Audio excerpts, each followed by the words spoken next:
predicting Danganronpa 2x2 accurately is impossible. And here's why. So there's a long list of reasons. First of all, normally the way predicting works is you're given a small amount of information and then you use that information to speculate in a way that you believe is reasonable. However, if you know nothing, it's not really possible to speculate. And the truth is, when it comes to 2x2's new scenario, we know nothing. And therefore, all of the speculation that people have been doing has been based off of the original Danganronpa 2 scenario. And obviously, that kind of means nothing, because anything could happen in 2x2. And here's a great example. Right now, think of any two characters from Danganronpa 2. Any two. Doesn't matter who, doesn't matter why, just whatever the first two that pop into your mind are. Chapter 1, the first character that you thought of could kill the second character you thought of. Doesn't matter which characters you thought of, it's possible, it could happen. So I know that sometimes abstract ideas are hard, so let's be tangible. Chapter 1, Ibuki could kill Nekomaru. Fuyuhiko could kill Peko. Teru could kill the imposter Byakuya. Any of those things, any combination, could happen in any chapter. There's no reason, because the thing is, because we don't know nothing, whenever people speculate, they just make up bullshit rules that have not been confirmed by anyone to make their speculation easier. But the truth is, people that were blackened before could be blackened again, but also maybe they won't be. And people that were victims before could be victims again, but maybe they won't be. And people that survived before could be survivors again, but also maybe they won't be. Anything is possible. And really, this applies to every aspect of the game. Like, for example, Chapter 1, I don't think they're going to be having a party. Chapter 4, I don't think we're going to be doing Strawberry House and Grape House. I fully expect that when they said new scenario, they meant new scenario. And I don't think that they're going to be giving us, an alternate version of the fun house or an alternate version of the party. But also, this is me speculating, right? Maybe they will. And the truth is, any possibility that anyone can imagine, no matter how logical or illogical or how absurd it may feel, is possible.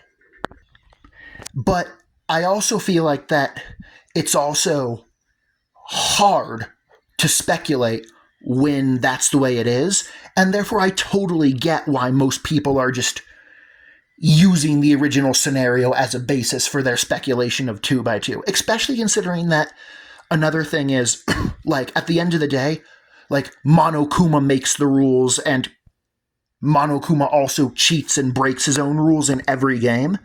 So even that makes it hard to be to know, because since anything is a possibility, it makes it kind of overwhelming, especially considering the fact that because of the fact that really Monokuma decides the rules and the rules can change on a whim. Everything that was a rule in the original scenario might not be a rule in the new scenario. There's just no way to know. And I feel like that this is a big part of the reason why I've done very little in terms of speculation, because I feel like that for the most part, if people make a 2x2 speculation video, it's going to be one of two things. It's going to be either we know nothing about the game, and therefore their speculation video is actually just a wish list of them talking about who they hope lives for a long time and who they hope doesn't. And obviously that's a little different. Or it's just like, let's, like, in the original scenario, Fuyuhiko lived and Peko got almost nothing, so this time we can develop Peko and kill Fuyuhiko and do an inverse. But obviously that doesn't work, because, like, if they just do that for the entire game, it's going to make the entire game feel boring and predictable and safe, and we don't want that. And it's also one of those things where, like, if your logic is like, okay, well, because, like for example, going into the new scenario, it's going to be the type of thing where, like, we know that Mikon can kill because she killed in the original scenario, and therefore if Mikon is acting sus, we're going to suspect her of being a killer. So then it's like, are they going to have her kill again? Because since she killed before, we're not expecting her to kill again? Or are they going to have her not kill again because she killed before? And it's also like, oh, this is a great example. Nagito and Chiaki are the most popular characters in the game. So, do they survive the entire game or most of the game because they're fan favorites and the writers know that we want to see more of them? Or do they kill them off in the early game because they want to fuck with us and they're already fan favorites and they don't need more development, so let's just get them off and give characters that don't have development? Like, either of those arguments work, and therefore there's just no way to know, and really all that we can do is blindly guess. And it's one of those things where, speaking realistically, the only way that people's predictions are going to be right is if they make contradictory guesses.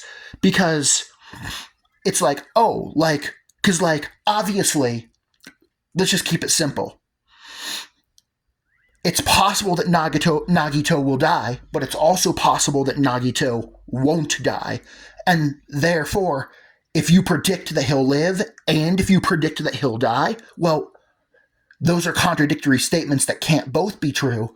But then also when the game comes out, you can clip yourself saying the one that happened and then ignore the one that didn't happen and be like, see, I was right. Like, because people do shit like that all the time. But I don't know. It's interesting. It's interesting. And I definitely feel like that we know so little about the game. I would really like to get another trailer and learn a little bit more about it. But I also do feel like that just like one more trailer, and still don't show us too much, because, you know, since it is a murder mystery whodunit game, you really do need to be careful about how much you show in marketing. Because obviously I feel like that, like, you don't want trailers to spoil victims or spoil culprits or show executions, which does make it a little hard to market the game in a way that generates hype and excitement, gives us something to speculate on, but also doesn't, like, spoil anything or give anything away. But I also feel like that's why, like, oh yeah, like, the trailer that we have is like a minute and a half long, and like a minute and 10 seconds of it is remake footage. And then there's like 10 seconds of black screen and 10 seconds of remake footage. But I don't know, it's interesting. Well, I think that this, I rambled on a little longer than I meant to, so we'll call it here. And yeah.